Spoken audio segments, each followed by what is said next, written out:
नमस्कार, news brief देख रहे हैं आप और मैं हूं आपके साथ शिववंत शर्मा। तो चलिए शुरुआत करेंगे बुलेटिन की।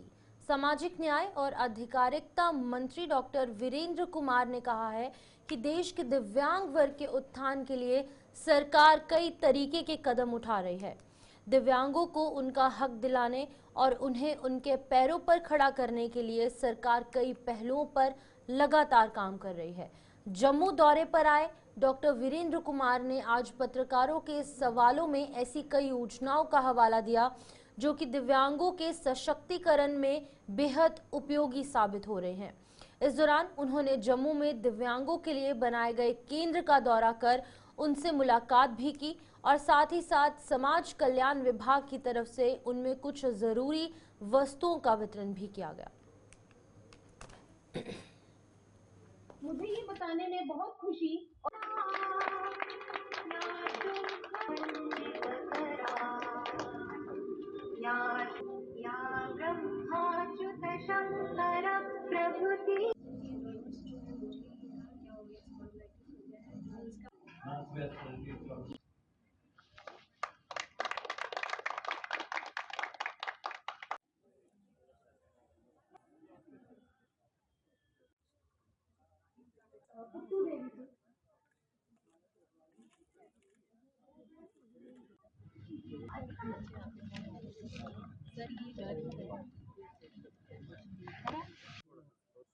कैसी है माता?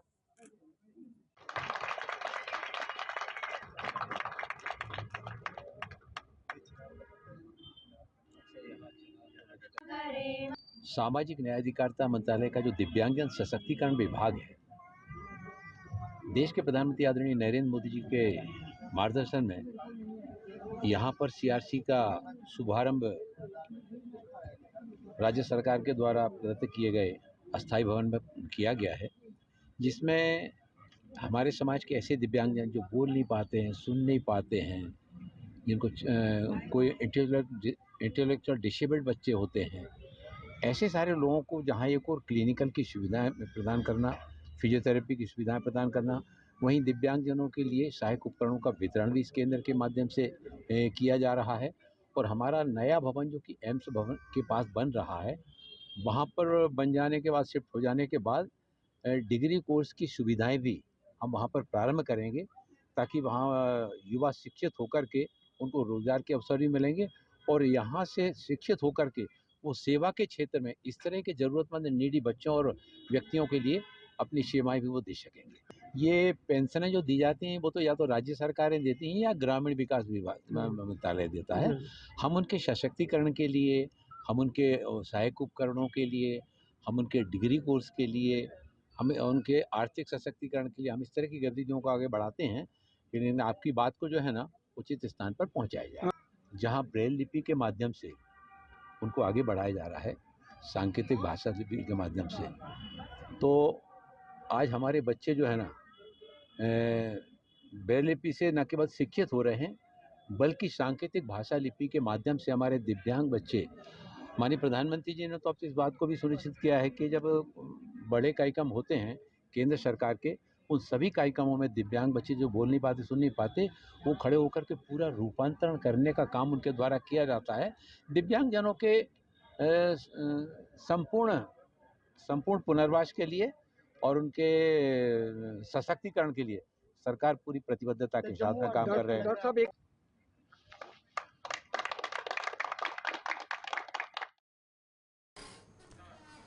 नेशनल कॉन्फ्रेंस ने एक बार फिर से भारतीय जनता पार्टी के साथ हाथ मिलाने की अटकलों को सिरे से खारिज किया है। नेशनल कॉन्फ्रेंस का कहना है कि उसे भारतीय जनता पार्टी के किसी भी किस्म के समर्थन की जरूरत नहीं है। डिप्टी सीएम सुरेंद्र चौधरी ने शोपियान में पत्रकारों के सवालों के जवाब में बताया है कि नेशनल कॉन्फ्रेंस की सरकार बहुमत में है, लिहाजा उसे भारतीय जनता पार्टी के साथ हाथ मिलाने की कोई ज़रूरत नहीं है। उन्होंने ये भी कहा है कि जम्मू कश्मीर को ड्रग्स ने तबाह कर दिया है, जिस पर कि उपराज्यपाल मनोज सिन्हा की जो प्रशासन है वो कोई एक्शन अभी फिलहाल नहीं ले रहा और उन्हें एक्शन लेना होगा। आगे वाली स्लाइड है सर, वो एसबीएम की स्वच्छ Bharat mission, road connectivity, internal road, streets, ये सारा की टीआरपी बढ़ने से, किसी की टीआरपी बढ़ने से, ये खबर चलाने से अगर टीआरपी बढ़ती है तो खबर लग चलाई चलिए। बाकी रही बात के जहाँ ये सही बात नहीं है। मैंने सुनो ना मेरी बात, आप जल्दबाजी में क्यों? हम जल्दबाजी पूरा दिन देंगे आपको। रही बात के जहाँ तक भारतीय जनता पार्टी जो सरकार है दिल्ली के अंदर और जम्मू कश्मीर में उमर अब्दुल्ला सरकार है, तो ये सरकारें दोनों हैं, क्योंकि देश को भी मजबूत करना है और जम्मू कश्मीर को भी मजबूत करना है। रही जहां बात जो अलायंस की आप कह रहे हैं, अलायंस कभी भी नहीं हो सकता, क्योंकि हम मेजॉरिटी में हैं और हमारी पार्टी की अपनी मेजॉरिटी में है, हमें किसी की सपोर्ट की जरूरत नहीं है। तो लिहाजा जो आदमी कोई अपनी टीआरपी बढ़ाने के लिए खबर चलाता है शोषा, क्योंकि जम्मू कश्मीर को शोषों पे चलाने की कोई कोशिश करता है, हम जम्मू कश्मीर को शोषों पे नहीं, काम करके जम्मू कश्मीर को चलाएंगे। और हमारे लीडर उमर अब्दुल्ला साहब की क़यादत में, उनकी चीफ मिनिस्टर साहब के हुक्म के मुताबिक और हमारे कायद जनाब फारूक अब्दुल्ला साहब के मुताबिक अच्छा काम करने की कोशिश करेंगे। तो ये जहाँ तक ताल्लुक है, ये दिल्ली की सरकार है, ये बड़े मसले हैं, उन्होंने होम मिनिस्टर ने इस पर जवाब देना है। लेकिन एक चीज़ मैं जरूर कहूँगा कि जम्मू कश्मीर के अंदर ड्रग्स बहुत आ गया है और ये ड्रग्स के कारण हमारी नस्लें, हमारे बच्चे खराब हो रहे हैं और यहाँ पे पुलिस को एक्शन करना पड़ेगा। एलजी साहब को कहीं ना कहीं पुलिस की अकाउंटेबिलिटी कहीं ना कहीं उनकी करनी पड़ेगी, क्योंकि ड्रग्स के साथ और क्राइम के साथ जम्मू कश्मीर खत्म हो रहा है। वो कन्वर्जेंस में होता है सर, उनको दे दिया। रणजी क्रिकेट टूर्नामेंट में उम्दा प्रदर्शन करने वाली जम्मू कश्मीर की टीम को वापस पहुंचने पर आज सम्मानित किया गया। जम्मू में आयोजित एक कार्यक्रम के दौरान जम्मू कश्मीर क्रिकेट एसोसिएशन के सदस्य रिटायर्ड ब्रिगेडियर ने इस टीम के सदस्यों को सम्मानित कर टूर्नामेंट में खिलाड़ियों द्वारा किए गए प्रदर्शन पर उनकी टीम को बधाइयां दी और साथ ही साथ उनकी पीठ थपथपाई। आपको बता दें कि जम्मू कश्मीर की इस टीम ने रणजी टूर्नामेंट में मुंबई की टीम को परास्त कर यानी कि उन्हें हराकर इतिहास रच दिया था।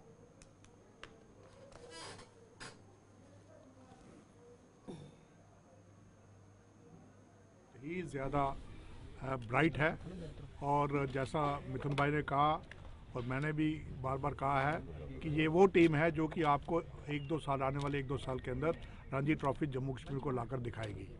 तो भविष्य की बात तो ये है। यहाँ तक टीम की परफॉर्मेंस है, आप सब, मेरा लगता पूरा जम्मू कश्मीर इस टीम के ऊपर गौरवान्वित है, क्योंकि इन्होंने वो काम किया है जो कि किसी टीम ने पहले किया नहीं है। और एक टीम का पूरे टूर्नामेंट के अंदर अनडिफीटेड रहना कोई छोटी बात नहीं है। इस रणजी सीजन में सिर्फ 2 टीमें हैं जो कि अनडिफीटेड रही है, एक विदर्भा और एक हम। तो ये भी एक काबिल तारीफ़ है। और बाकी जो मेहनत इन लोगों ने की है, इन बच्चों ने, पूरे टीम ने, हमारे कोचिंग स्टाफ ने, स्पोर्ट्स स्टाफ ने, सिलेक्टर्स ने इनके अंदर कॉन्फिडेंस रखा। आपने देखा होगा कि हमारी टीम में ज़्यादा बदलाव नहीं हुए हैं। ये टीम पिछले 2-3 साल से चल रही है। यही प्रोसेस की बात जो मिथुन भाई ने कही, ये प्रोसेस था, उस प्रोसेस की कामयाबी आप देख रहे हैं। जो है वो अपने वो लेवल के ऊपर काम करती है। जेकेसी और बीसीसीआई जो है वो गवर्नमेंट बॉडीज़ नहीं है, लेकिन हम दोनों मिलकर एक ही मकसद के लिए खेलते हैं, वो करते हैं, वो है स्पोर्ट्स की प्रमोशन। गवर्नमेंट लेवल के ऊपर भी खेलो इंडिया के तहत काफ़ी जो है प्रोग्राम्स किए जा रहे हैं और हम चाहते हैं कि जितना ज़्यादा गेम्स होंगी, जितने ज़्यादा मैचेस होंगे, टूर्नामेंट होंगे, उससे गेम को प्रोत्साहन मिलेगा। टैक्टिस और ये सब बड़ा आसान हो जाता है जब टीम, आपके पास इतनी अच्छी टीम हो, इतने अच्छे बॉलर्स हों और इतने अच्छे बैट्समैन हों, तो डिसीजन लेना थोड़ा सा आसान हो जाता है।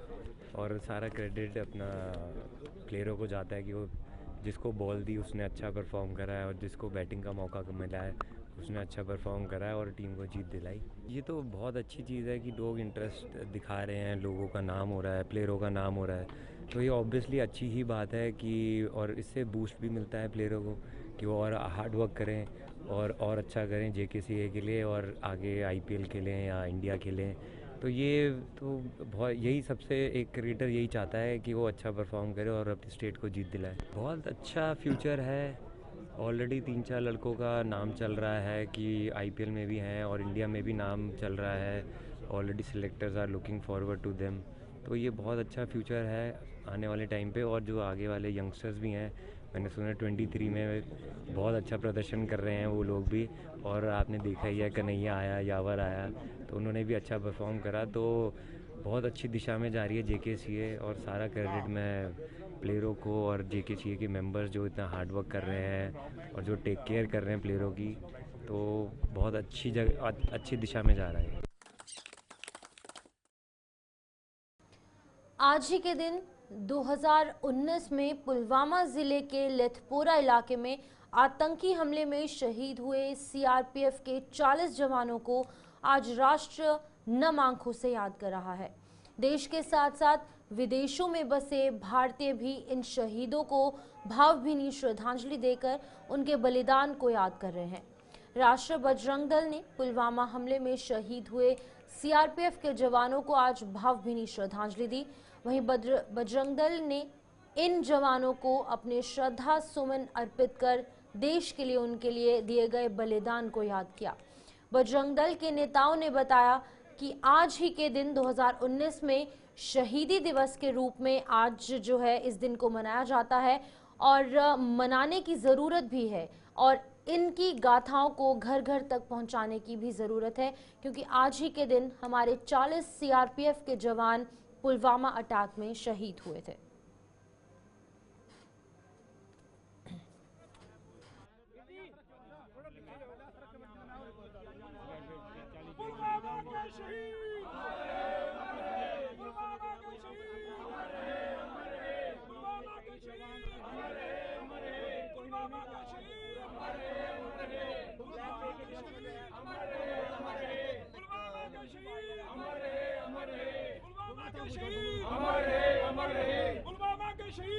आज छठी वर्षी उनकी उन शहीद जवानों की आज हम यहाँ पर मना रहे हैं और युवाओं से अपील कर रहे हैं कि इन जवानों ने अपने लिए नहीं हमारे लिए इस देश के लिए अपनी शहादत दी थी। इनकी अमरता की कहानियां अपने बच्चों को सुनाएं। इनकी जो शहादत है उसको जिंदा रखने के लिए आज के दिन को शहीदी दिवस के तौर पर मनाएं। जो भटके हुए नौजवान हैं जो वैलेंटाइन डे आज के दिन मना रहे हैं, मैं उनसे भी अपील करना चाहूंगा कि ये पश्चिमी सभ्यता है, हमारी संस्कृति के अंदर इसका कहीं स्थान नहीं, उसको आप अपने देश के अंदर लाने का काम कर रहे हैं। जिस देश की संस्कृति खत्म होती है वो देश खत्म हो जाते हैं। इसलिए ऐसी सभ्यता और संस्कृति को जो हमारे देश के नहीं है उसको यहाँ पर लाने का काम ना किया जाए, क्योंकि ये केवल व्यापार का अड्डा बना दिया गया है। आप उन जवानों को जो शहीद हुए हैं उनको याद कीजिए, उनकी कहानियां जो हैं वो अपने बच्चों को सुनाइए ताकि वो अमर हो जाएं और उनकी शहादत जो है वो घर घर तक पहुंचे और आने वाली पीढ़ियां भी जो हैं उनको याद करें। ये मांग हम जो है उन युवाओं से कर रहे हैं जो आज के दिन को वैलेंटाइन डे मना रहे हैं। भारतीय जनता पार्टी ने कहा है कि आज ही के दिन साल 2019 में पुलवामा के लेथपोरा में शहादतें देने वाले वीर जवानों को राष्ट्र कभी नहीं भुला पाएगा।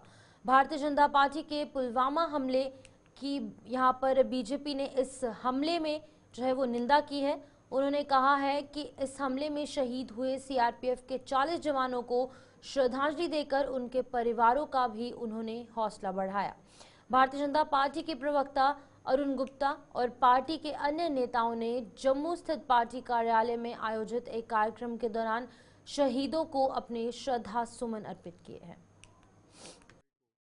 पुलवामा में जो 2019 में आज के दिन 14 फरवरी को पुलवामा में जो CRPF की गाड़ी पे अटैक हुआ था जिसमें 40 हमारे जवान शहीद हुए थे, आज भारतीय जनता पार्टी के हमारे जो जम्मू कश्मीर का यूनिट है, हम अपनी नम आंखों से उस पूरे परिवारों को एक श्रद्धांजलि देना चाहते हैं। हम उनको श्रद्धांजलि देना चाहते हैं कि आपकी वजह से आपके जो सुप्रीम सेक्रीफाइसेस हैं, आपने जो देश के लिए किया है वो देश उसके प्रति कृतज्ञ रहेगा, देश उसके प्रति जो है वो हमेशा सजग रहेगा। और हम देश का मानना ये है कि ये जो भी हुआ है, हालांकि उसके बाद जो कुछ हमने अपने बाकी हमारे जो पड़ोसी मुल्क हैं उनके साथ जो हमने किया है, स्ट्राइक में किया या सर्जिकल स्ट्राइक में किया, उसके बावजूद भी आपकी पीड़ा, आपका दर्द जो है हम कम नहीं कर सकते। लेकिन देश जो है आपके साथ खड़ा है, देश जो है वो आपको हर वो चीज़ जो आपको देश के लिए गौरव महसूस करे, वो देश आपके साथ खड़ा है। भारतीय जनता पार्टी की कश्मीर इकाई ने आज लेथपोरा में इन शहीदों को अपने श्रद्धा सुमन अर्पित किए हैं। इकाई के प्रवक्ता अल्ताफ ठाकुर सहित भारतीय जनता पार्टी के अन्य नेता और कार्यकर्ता भी इस मौके पर मौजूद थे। इस दौरान अल्ताफ ठाकुर, जो कि भारतीय जनता पार्टी के प्रवक्ता हैं, उन्होंने क्या कुछ कहा है, आप भी सुनिए।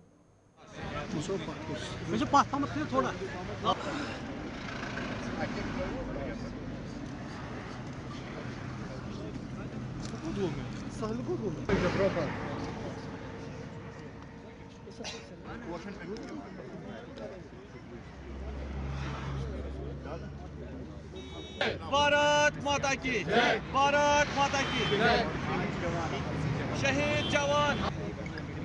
2019 में आज के ही दिन इसी जगह पे एक खुदकश आतंकवाद हमले में हमारे 40 जो सीआरपी जवान हैं उन्होंने शहादत पाई है। हर साल की तरह इस साल भी भारतीय जनता पार्टी जम्मू कश्मीर उन जवानों की शहादत को सलाम करते हुए इस साल भी वहाँ उनको श्रद्धांजलि देने के लिए आई। लेकिन आज के दिन को हम इसलिए खास मानते हैं क्योंकि 40 जवानों की शहादत से ही जम्मू कश्मीर में जो आतंकवाद है, आतंकवाद के खिलाफ एक ज़बरदस्त लड़ाई जो शुरू हो गई थी वो लगभग यहाँ की आर्मी और पुलिस से जीती और आतंकवाद आज अपने निचले लेवल पे लगभग ख़त्म हो चुका है। और इन जवानों की शहादत रंग लाई है और इस शहादत के बिना पे काला कोट में भी उसके बाद भारत ने स्ट्राइक की है और आतंकवादियों के जो शेवर वहाँ थे उनको ख़त्म कर दिया। और कश्मीर में खासकर जो आतंकवादी थे, आतंकवादियों के खिलाफ एक निर्णायक लड़ाई जो शुरू कर दी थी और लगभग आज कश्मीर से भी आतंकवाद ख़त्म हो चुका है।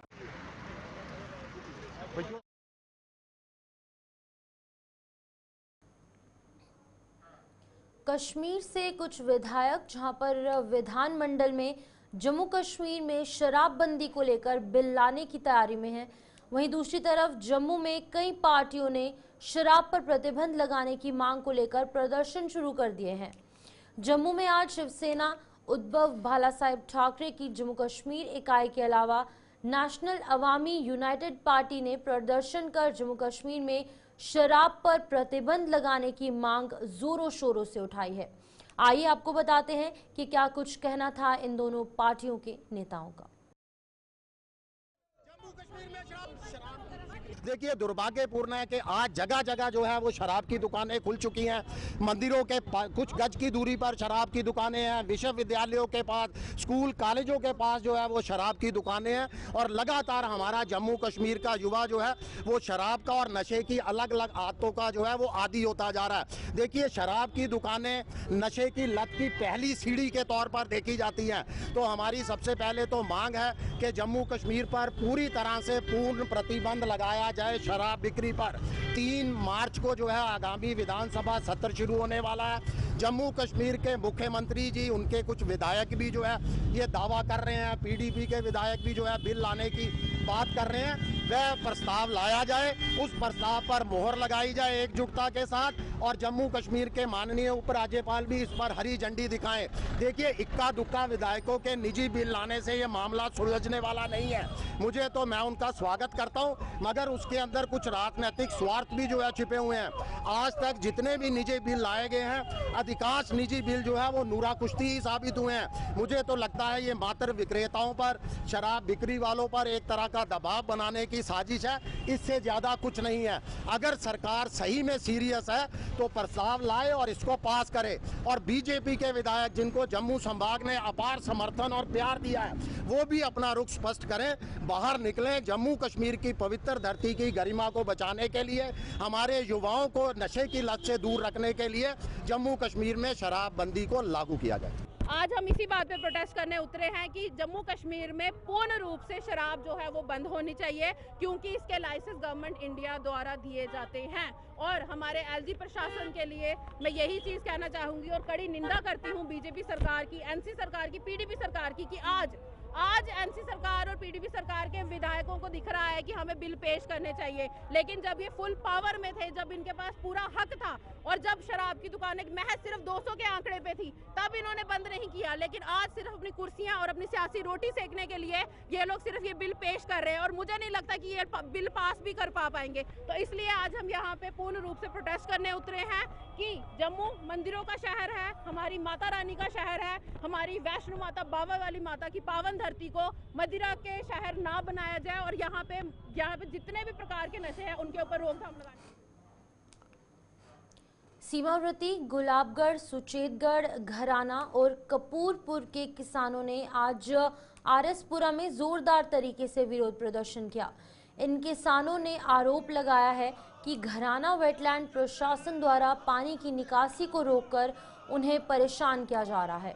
पानी रुकने से उनकी फसलों की सिंचाई नहीं हो पा रही, जो कि खराब होने के कगार पर पहुंच चुकी है। इन किसानों को कांग्रेस नेता तरनजीत सिंह ने भी समर्थन दिया और उनके प्रदर्शन में वो शामिल हुए और शामिल होकर प्रशासन से इनकी सुनवाई करने की मांग की है।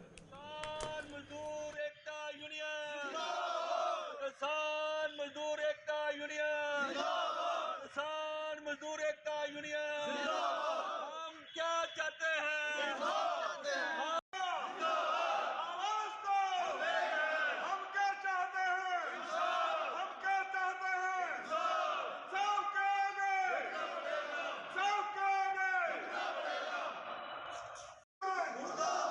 और ਜਿਹੜਾ ਉਹਨੇ ਬੈਠਣ ਵਾਲੇ ਨਾਲਾ ਬਣਾ ਦੇਣਾ ਸਰ ਬੇਸਿਕਲੀ ਇਹਨੇ ਉਹ ਜ਼ਮੀਨ ਛੋੜੀ ਸੀ ਕਿ ਲੋਕਾਂ ਦੀ ਰਸਤਾ ਦੇ ਜ਼ਮੀਨ 'ਚ ਰਸਤਾ ਦੇਣ ਵਾਸਤੇ ਜੋ ਰਸਤਾ ਛੋੜਿਆ ਉਹ ਜਗ੍ਹਾ ਕੋਈ 13 ਫੁੱਟ ਜਗ੍ਹਾ ਛੋੜੀ ਦੀ ਹੈ ਕਿ ਲੋਕਾਂ ਦੀ ਆਸ ਰਸਤਾ ਦੇਗੀ ਉੱਥੋਂ।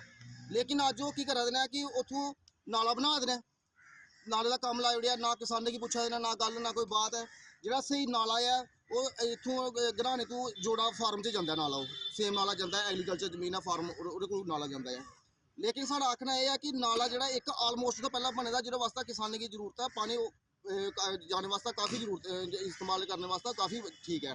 लेकिन जो अगे नाला नवा बना देना वो जोड़े साढ़े बाकरपुर है, गुलाबगढ़ बस्ती है, घराना है, कपूरपुर है। तो चलिए न्यूज़ ब्रीफ में फिलहाल इतना ही, दीजिए इजाजत और आप बने रहे गुलिस्तान न्यूज़ के साथ।